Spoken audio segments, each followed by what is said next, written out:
Halo anak-anak, hari ini kalian masih belajar melalui video. Ibu harap kalian masih semangat dan selalu dalam keadaan sehat dimanapun kalian berada.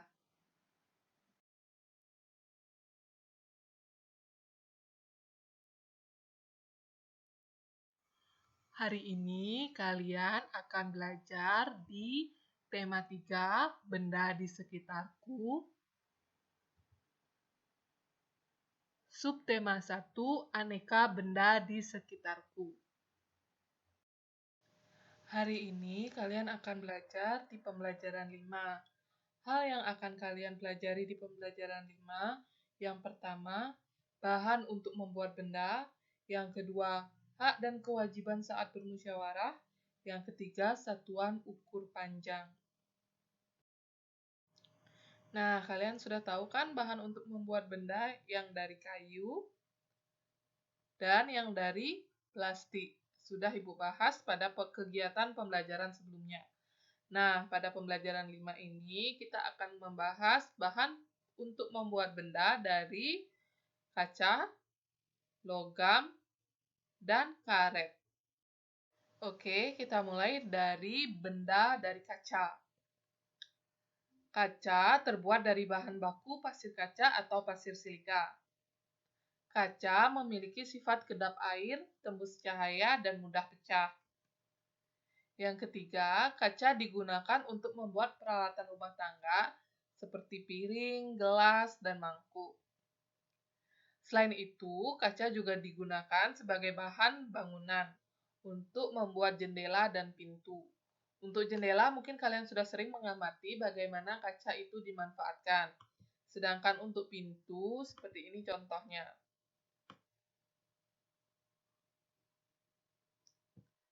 Sudah? Kita lanjutkan. Sebagai penghias rumah, kaca juga bisa dimanfaatkan untuk membuat akuarium. Ya, ini adalah gambar dari akuarium. Nah, kita lanjut. Benda dari logam. Logam diperoleh dengan cara ditambang atau digali dari dalam tanah.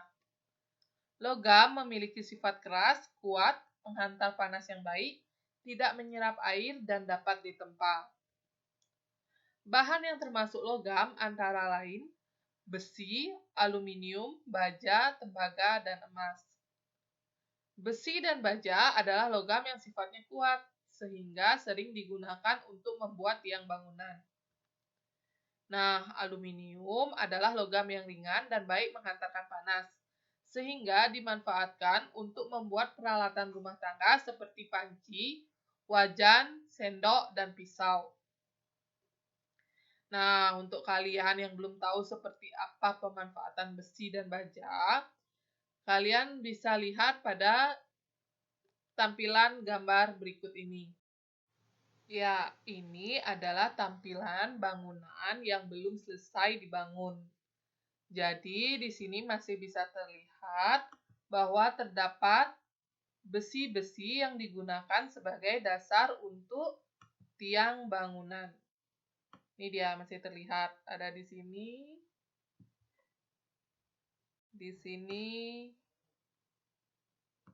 dan di sini. Lalu kita lanjutkan.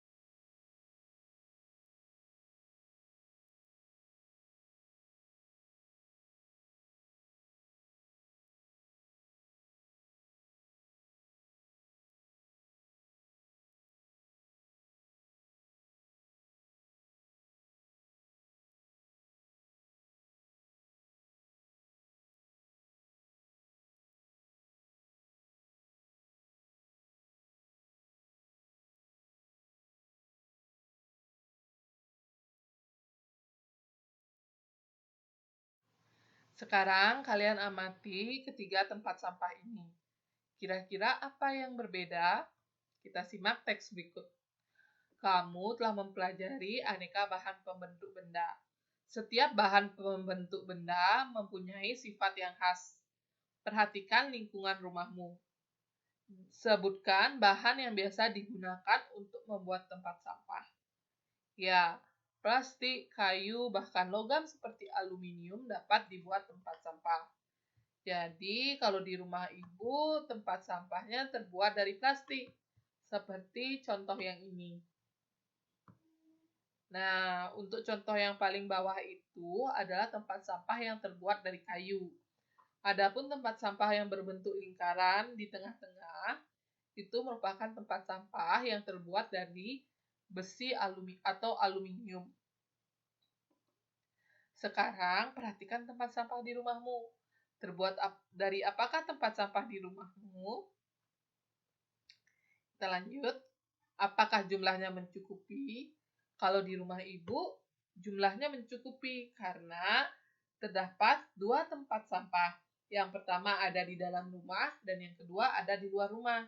Jadi, tempat sampah yang ada di luar rumah merupakan kumpulan sampah dari tempat sampah di dalam rumah. Jadi, begitu truk pengangkut sampah datang, petugasnya hanya mengambil sampah yang berada di tempat sampah di luar rumah. Apa yang kamu lakukan jika jumlahnya tidak mencukupi? Kalau dulu di keluarga ibu, karena jumlah tempat sampahnya tidak mencukupi, makanya kita bermusyawarah. Nah, musyawarah merupakan pembahasan bersama untuk menyelesaikan masalah dan mendapat keputusan bersama. Kegiatan musyawarah merupakan pengamalan sila keempat Pancasila yang berbunyi, kerakyatan yang dipimpin oleh hikmat, kebijaksanaan dalam permusyawaratan perwakilan. Nah, dalam kegiatan musyawarah tentunya ada kewajiban dan hak bagi peserta musyawarah.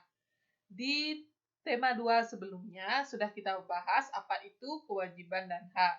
Jadi sekarang kita berbicara langsung mengenai kewajiban peserta musyawarah. Yang pertama, mendengarkan pendapat peserta lain. Yang kedua, mematuhi aturan saat musyawarah berlangsung. Yang ketiga, melaksanakan keputusan musyawarah dengan penuh tanggung jawab. Adapun hak peserta musyawarah, yang pertama, mengikuti kegiatan musyawarah. Yang kedua, mengemukakan atau menyampaikan pendapat. Yang ketiga, pendapatnya didengarkan oleh semua peserta musyawarah. Perhatikan bahan yang digunakan untuk membuat penggaris. Kalian tentu masih ingat kan kalau penggaris adalah alat ukur untuk mengukur panjang suatu benda. Umumnya penggaris menggunakan satuan ukur sentimeter. Ya, ini adalah penggaris yang terbuat dari bahan besi. Dan ini adalah penggaris yang terbuat dari bahan plastik. Lalu yang paling bawah adalah penggaris yang terbuat dari bahan kayu. Plastik, kayu, dan aluminium atau logam adalah bahan yang dapat digunakan untuk membuat penggaris. Mengapa bahan kaca tidak dapat digunakan untuk membuat penggaris? Ya, karena kaca mudah pecah sehingga terlalu berisiko digunakan untuk membuat penggaris. Nah, tadi sudah Ibu jelaskan bahwa satuan ukur di penggaris adalah sentimeter. Kalian masih ingat lagu tentang satuan ukur panjang? Sekarang kita ulangi lagi menyanyinya yuk. Nah, kalian masih ingat tidak lagu ini? Yuk kita nyanyikan bersama-sama.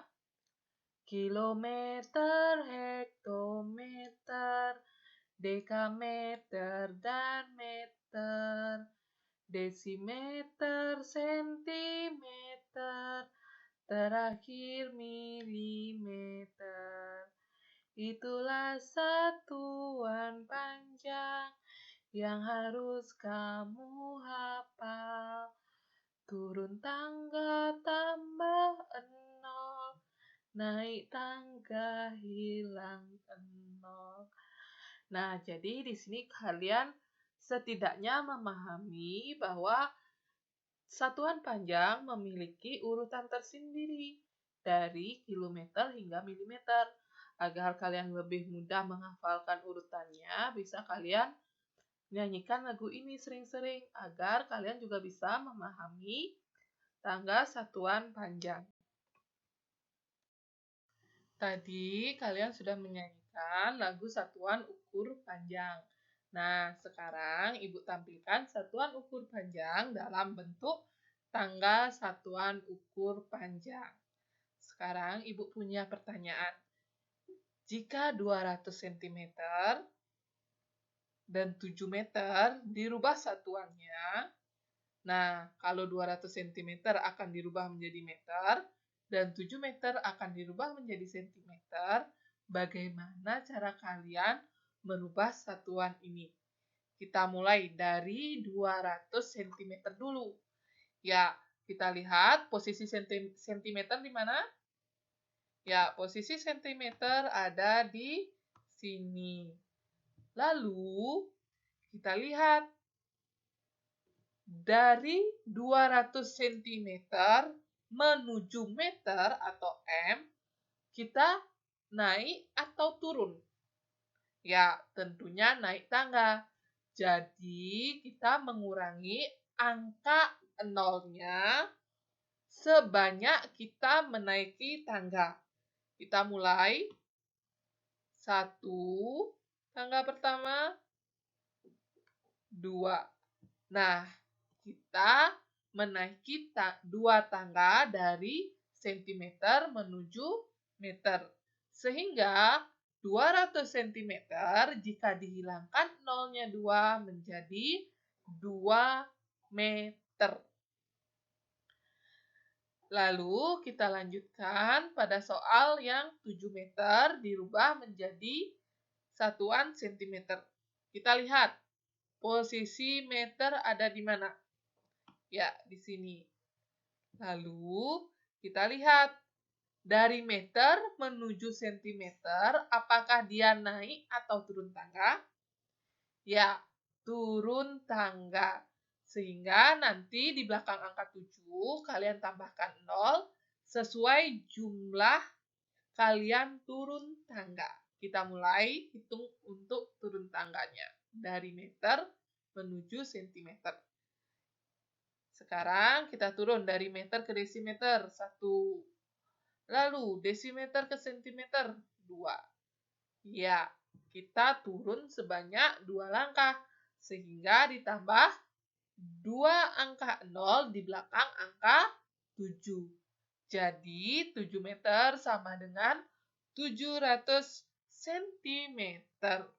Nah, proses yang Ibu jelaskan tadi ini adalah proses kesetaraan satuan panjang. Nah, Beni mengukur panjang pita 5 meter 30 cm atau bisa dibaca 5 meter lebih 30 cm. Nah, berapa panjang pita dalam satuan cm? Kalau kalian menemukan soal seperti ini, lebih baik kalian buat dulu tangga satuan panjang. Lalu kita mulai mengerjakan 5 meter 30 cm. Nah, 5 meter 30 cm ini sama artinya dengan 5 meter ditambah 30 cm. Kita bagi menjadi 2, yaitu ada 5 meter dan kita lihat dirubah menjadi satuan sentimeter. Maka kita turun tangga sebanyak 2 langkah. Jadi ditambah angka 0 di depan angka 5 sebanyak 2 angka 0. Sehingga 5 meter menjadi 500 cm. Lalu kita lihat yang kedua adalah 30 cm. 30 cm sama dengan 30 cm. Kenapa 30 cm sama dengan 30 cm?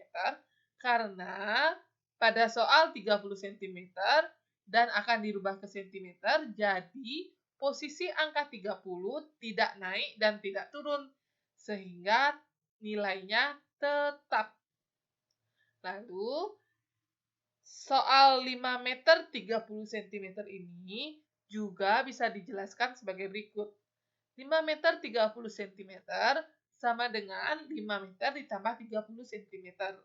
Sama dengan 500 cm ditambah 30 cm.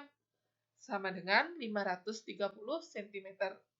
Jadi, panjang pita yang diukur oleh Benny dalam satuan cm adalah 530 cm. Selanjutnya. Nah, sekarang kita lihat. Panjang mobil Ayah Dayu adalah 410 cm. Panjang mobil Ayah Dayu dalam satuan meter adalah, langkah pertama yang harus kalian buat tentunya tangga satuan panjang yang terdiri dari kilometer, hektometer, dekameter, meter, desimeter, sentimeter, dan milimeter. Lalu kita lihat kembali panjang mobil Ayah Dayu, yaitu 410 cm yang akan dirubah ke satuan meter.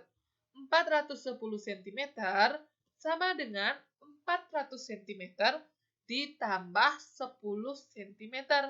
Kenapa Ibu rubah menjadi 400 cm ditambah 10 cm? Agar memudahkan kalian dalam merubah satuan cm ke satuan meter. Kita mulai merubah dari satuan cm. Nah, kita lihat pada satuan cm menuju meter dapat diketahui bahwa kita akan menaiki tangga. Jadi, kita hitung ada berapa tangga naik? Ya, ada 2. Jadi, kita hilangkan 2 angka 0 pada angka 400. Sehingga 400 cm sama dengan 4 meter. Lalu, kita rubah 10 cm menjadi meter.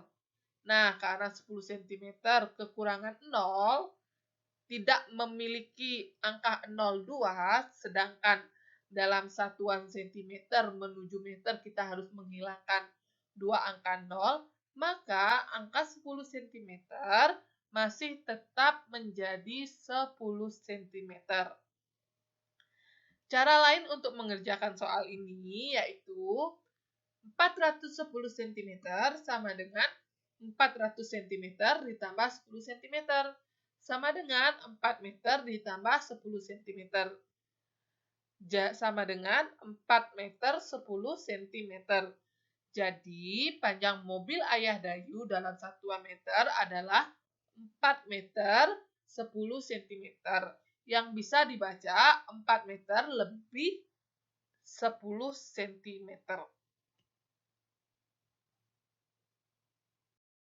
Sekian penjelasan Ibu pada video ini. Ibu harap kalian bisa memahami apa yang sudah Ibu jelaskan. Terima kasih.